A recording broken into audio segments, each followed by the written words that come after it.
Hey there, guys, it's controversial here. So, Tory Lanez has been found guilty in this whole Megan the Stallion and this whole shooting case.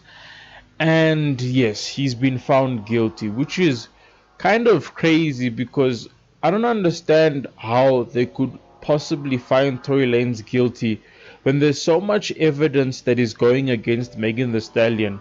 Not even against Megan the Stallion, but the case itself. So, with this case, Megan Thee Stallion was apparently lying from the beginning, from the whole inception of this case and the start of this case. And everyone tried to put the blame on Tory Lanez when there was three people in the car where Megan Thee Stallion got shot. Now there's a bunch of now from what I've heard is that there's no evidence backing up Megan Thee Stallion at all.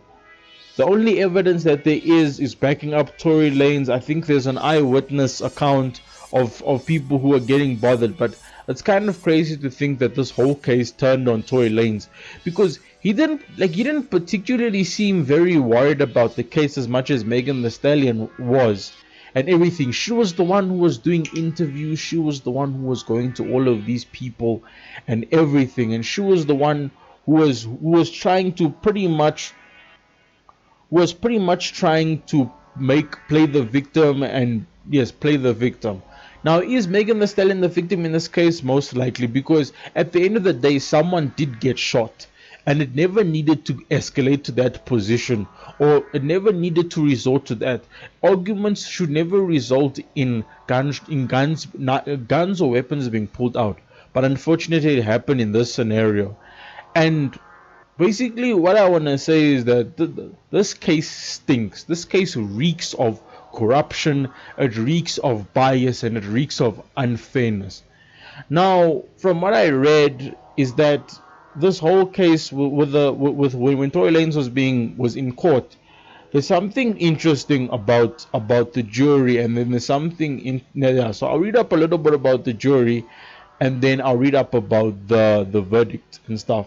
So this is what it says: the jury, comprised of 5 men and 7 women, began deliberating Thursday, and the verdict was reached on Friday afternoon.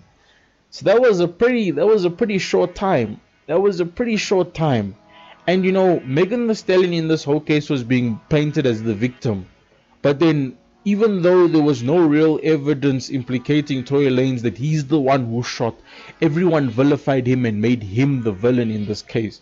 When there's evidence that supports that he didn't shoot Megan Thee Stallion, apparently he shot the gun in the air or something, but there's no evidence saying that Tory Lanez shot Megan Thee Stallion. And then the verdict pretty much read as: Lanez was taken out of the court by bailiffs in handcuffs after the verdict was read.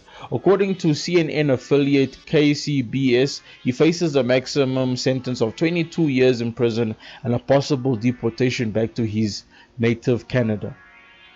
Boy, I don't know, man. We shall have to see, because maybe this case will get a retrial, or maybe there'll be an appeal, because technically there was 3 people in that car and 3 people need to be held accountable, and Megan Thee Stallion lied, I think, probably more than once.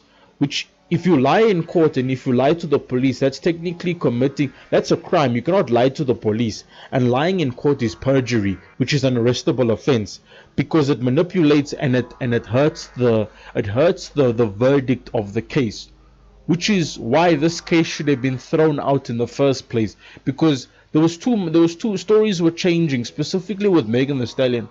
But I don't know, because as you saw, there was 5 male jurors and there was 7 male jurors. So there was 5 male jurors, and then there was 7 women jurors.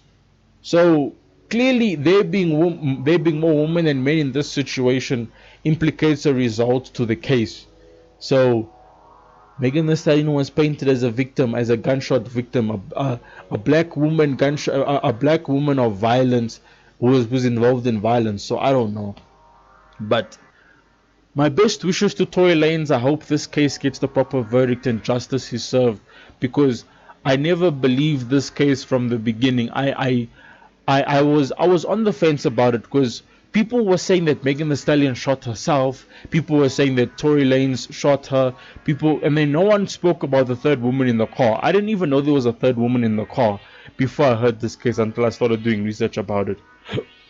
But anyway, this is Controversial signing off. Have a happy festive season and happy holidays, guys. It's the Controversial signing off. Peace out.